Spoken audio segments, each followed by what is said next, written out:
Hello पिला माने तो आज आम पढ़ा शिल्प भित्तिभूमिर विकास है।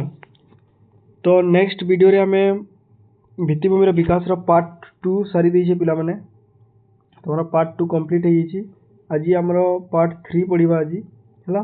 तो चलो स्टार्ट करवा खाता पेन धरिक रेडी रह है। शिल्प भित्तिभूमिर विकास है। तो देख स्टार्ट करवा राज्य को शिल्पोद्योगी मानू यहाँ शिल्पोद्योगी ये गड़बड़ है। राज्य को शिल्पोद्योगी मानू आकर्षित करने को हेले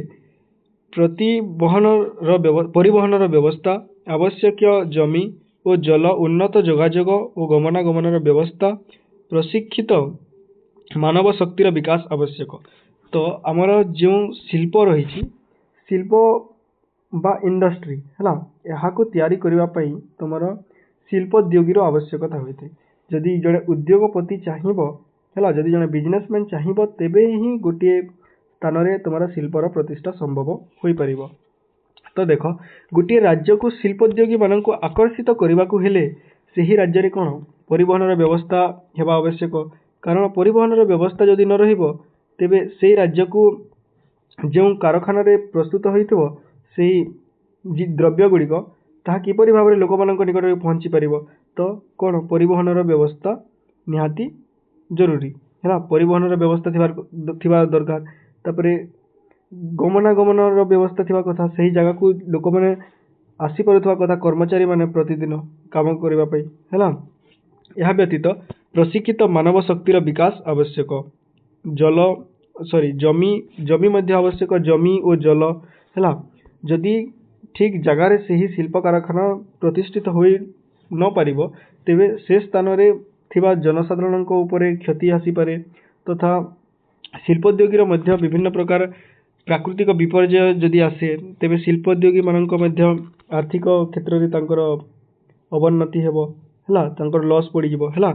तो उन्नत जोगाजोग गमनागमन जमी और जल प्रशिक्षित मानव शक्तिर विकास आवश्यक। ओडिशा रे शिल्प उपयोगी अनेक जमी और सुदीर्घ समुद्र तट रही। आम ओडिशा रे कौन ओडिशा एक समुद्र उपकूलवर्ती राज्य।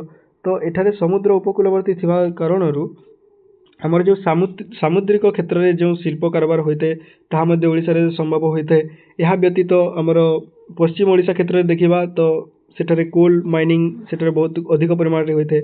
तो आम ओडिशा रे आमर जमी और सुदीर्घ समुद्र तट रही जहाँफल शिल्प आमर अनेक उद्योगी माने शिल्पोद्योगी माने ओडिशा को आसी थांती। मात्र शिल्प जमी अधिग्रहण विस्थापित समस्या देखा जाइछि। तो जो आमर जमी रही तार अधिग्रहस विस्थापित समस्या देखा जाइछि। सरकार विस्थापित मानक समस्यार समाधान करी सेमानक सहमति रे जमी अधिग्रहण और शिल्प प्रतिष्ठा उद्यम करिसंती। तो ये देख आमर अधिग्रहण कहले कौन जमी अधिग्रहण है। आमर गोटे स्थान में शिल्पोद्योगी मैंने चाहिए कि सेठारे गोटे माने कारखाना तैयारी करवा। तो से जो बासिंदा मैंने रोचंती से बासिंदा मान गोटे स्थान अन्य स्थान को स्थानांतरित करवा न करवा पर्यंत से जमी छाड़बेनि। तो सही जमी मान को जदि से छाड़बेनि तो सेठारे किपरि शिल्प कारखाना प्रस्तुत कर आमर कौन है। देख आम ओडिशा रे सबू जमी ठीक अच्छी मात्र शिल्प जमी अधिग्रहण विस्थापित समस्या देखा जाउछि। सरकार विस्थापित मानक समस्यार समाधान करी से विस्थापित मानक अन्य स्थान में से माने तैयारी करने अन्य स्थान में गृह निर्माण करने सरकार आर्थिक प्रदान करछंती अर्थ प्रदान करछंती सेमानकु जमी मध्य प्रदान करछंती जहाँफल से माने तांको स्थान को छाड़ी अन्य स्थान को जाई पारुछंती जहाँफल शिल्पोद्योग संभव हो पारुछि है। सरकार विस्थापित मानक समस्यार समाधान करी सेमानक सहमति रे जमी अधिग्रहण और शिल्प प्रतिष्ठा उद्यम करुछंती है। यहाँ पर देखिबा आमे रास्ताघाट और परिवहन व्यवस्था कृषि शिल्प पर्यटन और सामाजिक ऐक्य उन्नत गमनागमन और परिवहन व्यवस्था निहाती आवश्यक। तो देख आमर जो कृषि शिल्प तथा विभिन्न कार्य अच्छी ताहा पई तुमर କ'ଣ ଗମନାଗମନ ଓ ପରିବହନ ବ୍ୟବସ୍ଥା ନିହାତି ଆବଶ୍ୟକ। ତ ବର୍ତ୍ତମାନ ଓଡ଼ିଶାରେ ରାଜପଥର ସଂଖ୍ୟା 5ରୁ ବୃଦ୍ଧି ପାଇ 15ରେ ପହଞ୍ଚିଛି ଏବଂ ଏହି ରାଜପଥ ଗୁଡ଼ିକର ଦୈର୍ଘ୍ୟ 3655 କିଲୋମିଟର। ତ ବର୍ତ୍ତମାନ କ'ଣ ହୋଇଛି ନା ଦେଖ, ଓଡ଼ିଶାରେ ରାଜପଥର ସଂଖ୍ୟା ପ୍ରଥମେ 5 ଥିଲା, ବର୍ତ୍ତମାନ ତାହା ବୃଦ୍ଧି ପାଇ 15ରେ ପହଞ୍ଚିଛି ଏବଂ ଏହି ରାଜପଥ ଗୁଡ଼ିକର ଦୈର୍ଘ୍ୟ କେତେ? 3655 କିଲୋମିଟର ହେଲା। ଏଇଟା ଇମ୍ପୋର୍ଟାଣ୍ଟ ସର୍ଟ କ୍ୱେଶ୍ଚନ୍। ପ୍ରଧାନମନ୍ତ୍ରୀ ଗ୍ରାମ୍ୟ ସଡ଼କ ଯୋଜନାରେ ଗାଁ ଗହଳରେ ଅନେକ ପକ୍କା ରାସ୍ତା ନିର୍ମାଣ କରାଯାଇ ଗମନାଗମନର ସୁବିଧା କରାଯାଇଛି। ତ କେଉଁ ଯୋଜନା ମାଧ୍ୟମରେ? ପ୍ରଧାନମନ୍ତ୍ରୀ ଗ୍ରାମ୍ୟ ସଡ଼କ ଯୋଜନା ମାଧ୍ୟମରେ ଆମର ଅନେକ ପକ୍କା ରାସ୍ତା ନିର୍ମାଣ କରାଯାଇ ସେଥିରେ ଗମନାଗମନର ସୁବିଧା କରାଯାଇଛି ହେଲା। ତାପରେ ଦେଖିବା ରେଲପଥ। ଭାରତରେ ରେଲପଥ 1853 ମସିହାରେ ଆରମ୍ଭ ହୋଇଥିଲା। ତ ଭାରତରେ ରେଲପଥ କେଉଁ ମସିହାରେ ଆରମ୍ଭ ହୋଇଥିଲା? 1853 ମସିହାରେ ଭାରତରେ ରେଲପଥ ଆରମ୍ଭ ହୋଇଥିଲା ହେଲା। ଓଡ଼ିଶାରେ ପ୍ରଥମେ 1897 ମସିହାରେ ରେଲଗାଡ଼ି ଚାଲିଥିଲା। ତ ଓଡ଼ିଶାରେ ପ୍ରଥମେ ରେଲଗାଡ଼ି କେତେ ମସିହାରେ ଚାଲିଥିଲା? ନା 1897 ମସିହାରେ ଓଡ଼ିଶାରେ ପ୍ରଥମେ ରେଲଗାଡ଼ି ଚାଲିଥିଲା। ସେତେବେଳେ ଓଡ଼ିଶାରେ 3,358 କିଲୋମିଟର ରେଲପଥ ଥିଲା। ତ ସେହି ସମୟରେ 1897 ମସିହା ବେଳକୁ ତୁମର ଓଡ଼ିଶାରେ କେତେ ରେଲପଥର କେତେ ଦୈର୍ଘ୍ୟ କେତେ ଥିଲା? 358 କିଲୋମିଟର ହେଲା, ଯାହା ସ୍ୱାଧୀନତା ପ୍ରାପ୍ତି ବେଳକୁ 914 କିଲୋମିଟରରେ ପହଞ୍ଚିଥିଲା। ତ ତୁମର 1897 ମସିହାରେ ରେଲପଥର ଦୈର୍ଘ୍ୟ ଥିଲା 358 ଓ ସ୍ୱାଧୀନତା ପରବର୍ତ୍ତୀ ସମୟରେ ତାହା 914ରେ ପହଞ୍ଚିଥିଲା ହେଲା। ତ ଦେଖ, ବର୍ତ୍ତମାନ ଭାରତରେ 16ଟି ରେଲବାଇ ଜୋନ୍ ଅଛି। ଏଥିମଧ୍ୟରୁ ଇଷ୍ଟ କୋଷ୍ଟ ରେଲବାଇ ଜୋନ୍ ଗୋଟିଏ। ଏହା ଅଧୀନରେ ସମ୍ବଲପୁର, ଖୋର୍ଦ୍ଧା ରୋଡ଼ ଓ ୱାଲଟିୟର ଡିଭିଜନ କାର୍ଯ୍ୟ କରୁଛି। ତ ଦେଖ, ବର୍ତ୍ତମାନ ଭାରତରେ କେତୋଟି ରେଲବାଇ ଜୋନ୍ ଅଛି? 16ଟି ରେଲବାଇ ଜୋନ୍ ଅଛି। ସେହି ମଧ୍ୟରୁ ଇଷ୍ଟ କୋଷ୍ଟ ଗୋଟିଏ ରେଲବାଇ ଜୋନ୍, ତାହା ମଧ୍ୟରେ ଏହି ସମ୍ବଲପୁର, ଖୋର୍ଦ୍ଧା, ୱାଲଟିୟର ଡିଭିଜନ ମାନେ ରହିଛି ହେଲା। ଏହାପରେ ଦେଖ, 1996 ମସିହା ଅଗଷ୍ଟ 1 ତାରିଖରେ ତତ୍କାଳୀନ ପ୍ରଧାନମନ୍ତ୍ରୀ ଦେବଗୌଡ଼ା ପୂର୍ବତଟ ରେଲପଥର ଶୁଭ ଦେଇଥିଲେ। ତ ଦେଖ, 1996 ମସିହାରେ ସେ ସମୟରେ ପ୍ରଧାନମନ୍ତ୍ରୀ କିଏ ଥିଲେ? ଦେବଗୌଡ଼ା, ଯିଏକି ପୂର୍ବତଟ ରେଲପଥରେ ଶୁଭ ଦେଇଥିଲେ। ତ ପୂର୍ବତଟ ରେଲପଥର ଉଦ୍ଘାଟନ କରିଥିଲେ। 2003 ମସିହା ଏପ୍ରିଲରେ ଭୁବନେଶ୍ୱରରେ ମୁଖ୍ୟ କାର୍ଯ୍ୟାଳୟ ସହିତ ଏହା କାର୍ଯ୍ୟକାରୀ ହେଲା। ତ ଏହି ପୂର୍ବତଟ ରେଲପଥର ମୁଖ୍ୟ କାର୍ଯ୍ୟାଳୟ ପରେ କେଉଁଠାରେ ପ୍ରତିଷ୍ଠିତ ହେଲା? ଭୁବନେଶ୍ୱରଠାରେ। ଓ ଏହା କେବେ ପ୍ରତିଷ୍ଠିତ ହୋଇଥିଲା? 2003 ମସିହାରେ ହେଲା। 2003 ମସିହାରେ ପ୍ରତିଷ୍ଠିତ ହୋଇଥିଲା। ଏହାପରେ ଦେଖ, ଓଡ଼ିଶାରେ ଦୈତାରୀ ବଂଶପାଣି ରେଳ ରାସ୍ତା ପ୍ରକଳ୍ପର କାର୍ଯ୍ୟ ସରିଛି ଏବଂ ଲାଞ୍ଜିଗଡ଼ ରେଲପଥର ନିର୍ମାଣ କାର୍ଯ୍ୟ ଭବାନୀପାଟଣା ପର୍ଯ୍ୟନ୍ତ ଶେଷ ହୋଇଛି। ତ ଦେଖ, ଏଠାରେ କ'ଣ କୁହାଯାଇଛି? ଓଡ଼ିଶାରେ ଦୈତାରୀ ବଂଶପାଣି ରେଳ ରାସ୍ତା ପ୍ରକଳ୍ପର କେଉଁ ପ୍ରକଳ୍ପ? ଦୈତାରୀ ବଂଶପାଣି ରେଳ ରାସ୍ତା ପ୍ରକଳ୍ପର କାର୍ଯ୍ୟ ସରିଛି ଏବଂ ଲାଞ୍ଜିଗଡ଼ ରେଲପଥର ନିର୍ମାଣ କାର୍ଯ୍ୟ ଭବାନୀପାଟଣା ପର୍ଯ୍ୟନ୍ତ ଶେଷ ହୋଇଛି ହେଲା। ଏହାଛଡ଼ା ହରିଦାସପୁର, ପାରାଦୀପ, ଅନୁଗୁଳ, ତାଳଚେର, ବିମଲାଗଡ଼ ଆଦି ରେଲପଥ ନିର୍ମାଣାଧୀନ ରହିଛି। ତ ଏହି ସବୁ ସ୍ଥାନମାନଙ୍କରେ ତୁମର ରେଲପଥର ନିର୍ମାଣାଧୀନ ରହିଛି। ତ ରେଲପଥ ଏଠାରେ ତିଆରି କରାଯାଇପାରିବ ହେଲା। ଏହିସବୁ ସ୍ଥାନମାନଙ୍କୁ ରେଲପଥ ତିଆରି କରିବା ପାଇଁ ସରକାର ନିଷ୍ପତ୍ତି ନେଉଛନ୍ତି। ତାପରେ ଦେଖିବା ଆମର ବିମାନ ବନ୍ଦର ଓ ପୋତାଶ୍ରୟ। ଓଡ଼ିଶାର ଭୁବନେଶ୍ୱରଠାରେ ଅବସ୍ଥିତ ବିଜୁ ପଟ୍ଟନାୟକ ବିମାନ ବନ୍ଦରକୁ ଆମଦାନୀ ଓ ରପ୍ତାନୀର ସୁବିଧା ପାଇଁ କଷ୍ଟମ୍ସ ବିମାନ ବନ୍ଦର ଭାବେ ଘୋଷଣା କରାଯାଇଛି। ଏଠାରେ ଭାରତର ସବୁ ବଡ଼ ବଡ଼ ସହରକୁ ବିମାନ ସେବା ଉପଲବ୍ଧ ହୋଇଛି। ତ ଓଡ଼ିଶାର ମୁଖ୍ୟ ବିମାନ ବନ୍ଦର କେଉଁଟା? ବିଜୁ ପଟ୍ଟନାୟକ ବିମାନ ବନ୍ଦର, ଯାହାକୁ କଷ୍ଟମ୍ସ ବିମାନ ବନ୍ଦର ଭାବେ ଘୋଷଣା କରାଯାଇଛି। ଆଉ ଏଠାରେ ଆମର ଭାରତର ସବୁ ଆମଦାନୀ ରପ୍ତାନି କାର୍ଯ୍ୟ ଏହି ବିମାନ ବନ୍ଦର ଦେଇ କରାଯାଉଛି। 1995 ମସିହା ଅଗଷ୍ଟ ମାସରୁ ଏଠାରେ ଏକ ଏୟାର କାର୍ଗୋ କ୍ୟାମ୍ପସ କାର୍ଯ୍ୟ କରୁଛି। ଭୁବନେଶ୍ୱର ବିମାନ ବନ୍ଦର ବ୍ୟତୀତ ଓଡ଼ିଶାରେ 13ଟି ବିମାନ अवतरण केन्द्र और 16टी हेलीप्याड अच्छी। तो एठारे शॉर्ट क्वेश्चन देख 1995 मसीहा बेलटू अगस्ट मसरू एठारे एयर कार्गो कैंपस कार्य करुच्ची और भुवनेश्वर व्यतीत ओडिशा रे केतोटी विमान बंदर अच्छी 13टी और विमान अवतरण केन्द्र रही और 16टी हेलीप्याड रही। एटा शॉर्ट क्वेश्चन तुम विंश शताब्दीर सप्तम दशक पारादीप बंदर प्रतिष्ठा होई एठारू विदेश को लुहापथर रप्तानी करा जायछि।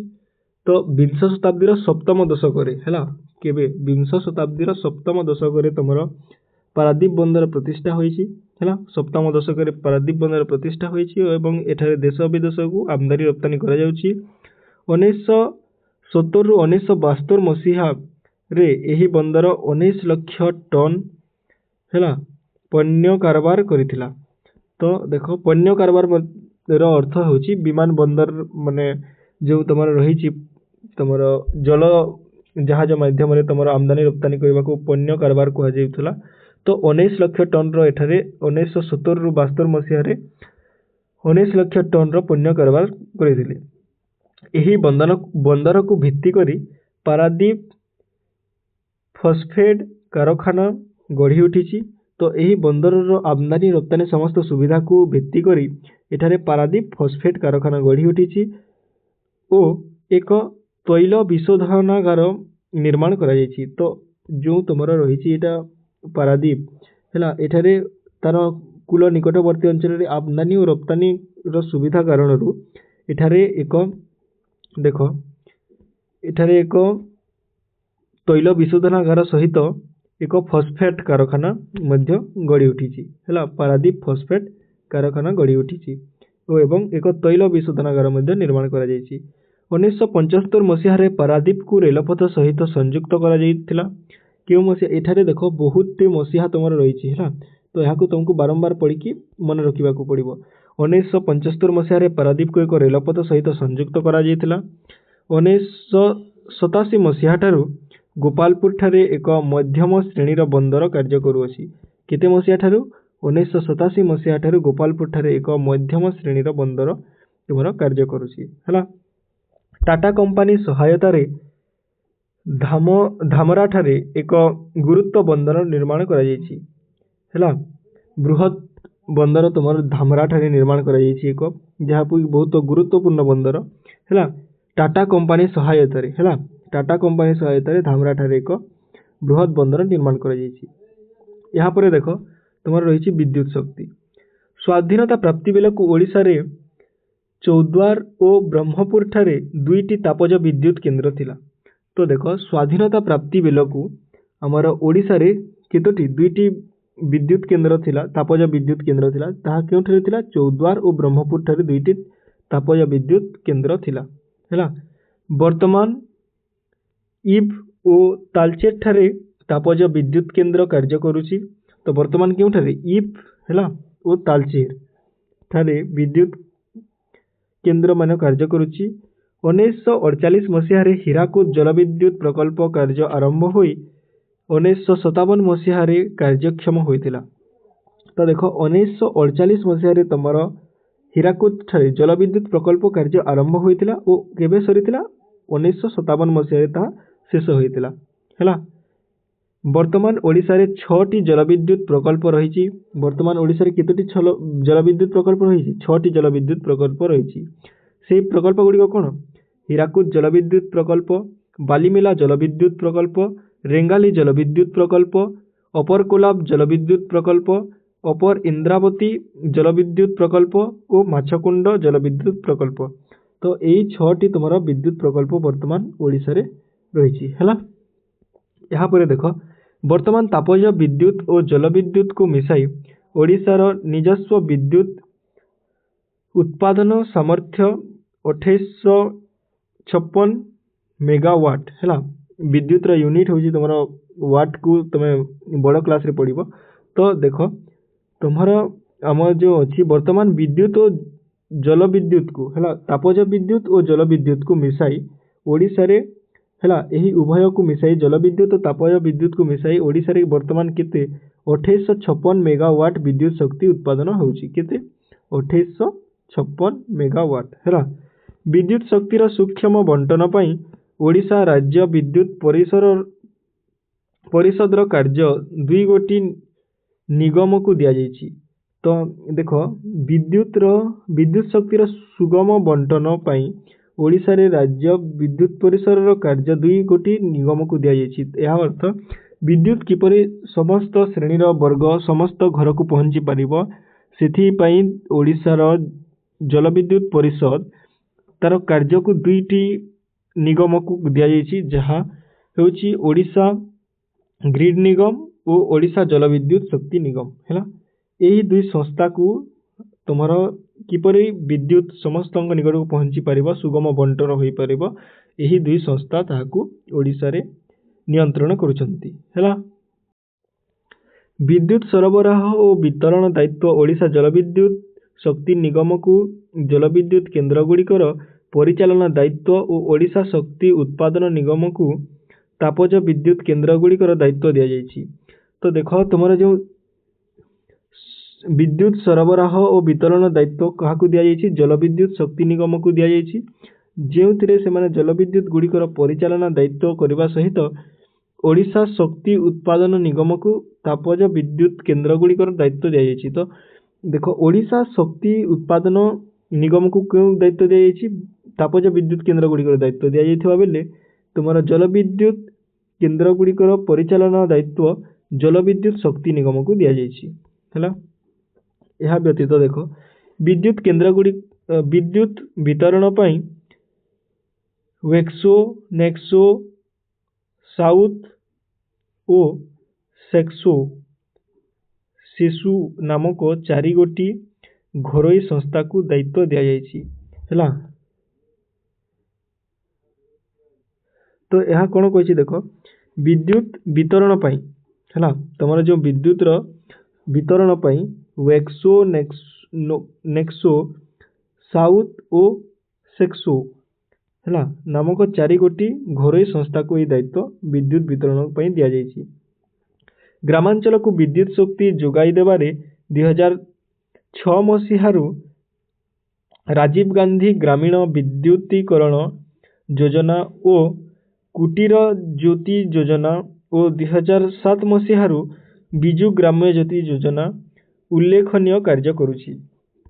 तो ये कौन कही देख ग्रामांचल को विद्युत शक्ति जोगाइबा पई 2006 मसीहारू क्यों योजना तुम कार्यकारी होछि राजीव गांधी ग्रामीण विद्युतीकरण योजना और कुटीर ज्योति योजना है यही दुई योजना है और 2007 मसीहारू बिजु ग्राम्य ज्योति योजना तुम उल्लेखनीय भाव कार्य करुछि है।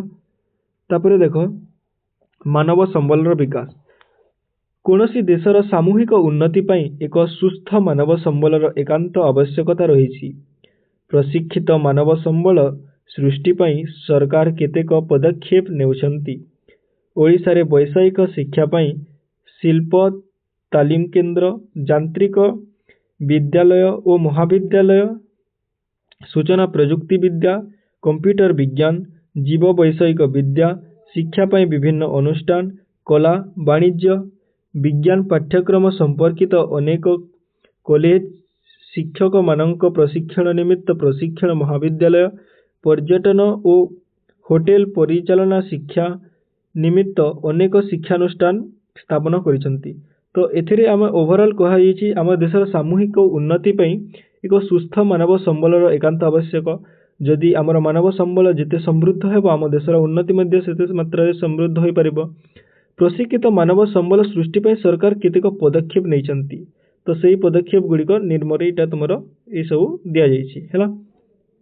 यह आम ऊपर मध्य डिस्कस करिछि। भित्तिभूमिर विकास पई अन्यान्य व्यवस्था कौन करिसंती देख चलचित्र पई ओडिशा रे कलिंग स्टूडियो भली अनुष्ठान कार्य करुछि। चलचित्र पई है तुमर आमर मूवी विभिन्न प्रकार मूवी तैयारी करबा पई है कलिंग स्टूडियो और अनुष्ठान कार्य करुछि। पर्यटक मानक पई पर्यटन क्षेत्र रे अनेक होटेल और अतिथि गृह पांथनिवास और पांथनिकामान है खोला जाइछि। तो अतिथि मानकर पर्यटन मानक पई ସେମାନଙ୍କ କ୍ଷେତ୍ରରେ ହୋଟେଲ ଓ ଅତିଥି ଗୃହ ପାନ୍ଥ ନିବାସ ମାନ ଖୋଲାଯାଇଛି। ପର୍ଯ୍ୟଟକମାନଙ୍କ ସୁବିଧା ପାଇଁ ଭୁବନେଶ୍ୱର, ପୁରୀ, କୋଣାର୍କକୁ ନେଇ ଏକ ସୁବର୍ଣ୍ଣ ତ୍ରିଭୁଜର ପରିକଳ୍ପନା କରାଯାଇଛି। ତ ପର୍ଯ୍ୟଟକମାନଙ୍କର ସୁବିଧା ପାଇଁ କ'ଣ ଭୁବନେଶ୍ୱର, ପୁରୀ ଓ କୋଣାର୍କକୁ ନେଇ ଏକ ସୁବର୍ଣ୍ଣ ତ୍ରିଭୁଜ ହେଲା, ସୁବର୍ଣ୍ଣ ତ୍ରିଭୁଜର ପରିକଳ୍ପନା ଆମର କରାଯାଇଛି। କେଉଁ କେଉଁ ପର୍ଯ୍ୟଟନ କ୍ଷେତ୍ରକୁ ନେଇ ଭୁବନେଶ୍ୱର, ପୁରୀ ଓ କୋଣାର୍କ ହେଲା। ଚିଲିକା ଭିତରକନିକାରେ ଜଳଯାତ୍ରା ପାଇଁ ସରକାରୀ ବୋଟ୍ ଯୋଗାଇ ଦିଆଯାଇଛି। କ'ଣ କରାଯାଇଛି? ଚିଲିକା ଓ ଭିତରକନିକାରେ ସରକାରୀ ବୋଟ୍ ମାନେ ଯୋଗାଇ ଦିଆଯାଇଛି ହେଲା। ଜଳଯାତ୍ରା କରିବା ପାଇଁ ପର୍ଯ୍ୟଟକମାନଙ୍କୁ କିପରି ସୁବିଧା ହେବ ତାହା ସରକାର ବନ୍ଦୋବସ୍ତ କରିଛନ୍ତି। ଓଡ଼ିଶାରେ ଭିତ୍ତିଭୂମିର ବିକାଶ ସହିତ ଓଡ଼ିଆମାନଙ୍କ ସାମାଜିକ ପ୍ରତିବଦ୍ଧତା ଓ ସଂସ୍କୃତି ଦୃଢ଼ ହୋଇଛି। ଏହାର ବିକାଶ ପାଇଁ ଅନେକ ସଂସ୍ଥା କାର୍ଯ୍ୟରତ, ଯଥା ଓଡ଼ିଶା ଶିଳ୍ପ ଉନ୍ନୟନ ଓ ଅର୍ଥନିବେଶ ନିଗମ, ଓଡ଼ିଶା ଶିଳ୍ପ ଉନ୍ନୟନ ନିଗମ, ଓଡ଼ିଶା ରାଜ୍ୟ ବିଦ୍ୟୁତିକ ସାମଗ୍ରୀ ଉନ୍ନୟନ ନିଗମ, ଶିଳ୍ପ ଭିତ୍ତିଭୂମି ବିକାଶ ନିଗମ, ଓଡ଼ିଶା କୃଷି ଓ ଅର୍ଥ ଉନ୍ନୟନ ଓ ଅର୍ଥନିବେଶ ନିଗମ, ଓଡ଼ିଶା ରାଜ୍ୟ ଅର୍ଥ ନିଗମ, ଓଡ଼ିଶା ମତ୍ସ୍ୟଚାଷ ଉନ୍ନୟନ ନିଗମ, ଓଡ଼ିଶା ଚଳଚ୍ଚିତ୍ର ଉନ୍ନୟନ ନିଗମ, ଓଡ଼ିଶା କ୍ଷୁଦ୍ର ଶିଳ୍ପ ନିଗମ ଓ ଇନଫିସିଟି ହେଲା। ତ ଏଇ ସବୁ ଦେଖ, ଏଇଟା ତୁମର ଏତେ ଇମ୍ପୋର୍ଟାଣ୍ଟ ନୁହଁ ପିଲାମାନେ। ଏଠାରେ ଓଡ଼ିଶା ସରକାର ତୁମର ବିଭିନ୍ନ ନିଗମ ମାନେ ପ୍ରତିଷ୍ଠା କରିଛନ୍ତି ଭିତ୍ତିଭୂମିର ବିକାଶ ନିମନ୍ତେ ହେଲା। ଏହାପରେ ଦେଖ ତୁମର ରହିଛି ଐତିହାସିକ ଘଟଣାବଳୀ ଓ ସମୟ। 1853 ଖ୍ରୀଷ୍ଟାବ୍ଦରେ କ'ଣ ହେଇଥିଲା? ଭାରତରେ ରେଳପଥ ଆରମ୍ଭ ହୋଇଥିଲା ହେଲା। ତାପରେ ଦେଖ 1897 ଖ୍ରୀଷ୍ଟାବ୍ଦରେ ଓଡ଼ିଶାରେ ପ୍ରଥମେ ରେଳଗାଡ଼ି ଚାଲିଥିଲା ହେଲା। ତାପରେ 1936 ଖ୍ରୀଷ୍ଟାବ୍ଦରେ ଏକ ସ୍ୱତନ୍ତ୍ର ପ୍ରଦେଶ ଓଡ଼ିଶା ପ୍ରଦେଶର ଆତ୍ମପ୍ରକାଶ, ଓଡ଼ିଶା ଏକ ସ୍ୱତନ୍ତ୍ର ପ୍ରଦେଶ ଉତ୍କଳ ପ୍ରଦେଶ ଆମର ଗଠିତ ହୋଇଥିଲା। 1942 ଖ୍ରୀଷ୍ଟାବ୍ଦରେ ଭାରତ ଛାଡ଼ ଆନ୍ଦୋଳନ ହୋଇଥିଲା। 1946 ଖ୍ରୀଷ୍ଟାବ୍ଦରେ ଓଡ଼ିଶାରେ ଭିତ୍ତିଭୂମିର ବିକାଶ ନିମନ୍ତେ କାର୍ଯ୍ୟାରମ୍ଭ ହୋଇଥିଲା ହେଲା। 1948 ଖ୍ରୀଷ୍ଟାବ୍ଦରେ ହୀରାକୁଦ ଜଳବିଦ୍ୟୁତ ପ୍ରକଳ୍ପର କାର୍ଯ୍ୟାରମ୍ଭ ହୋଇଥିଲା। 1900 ହେଲା।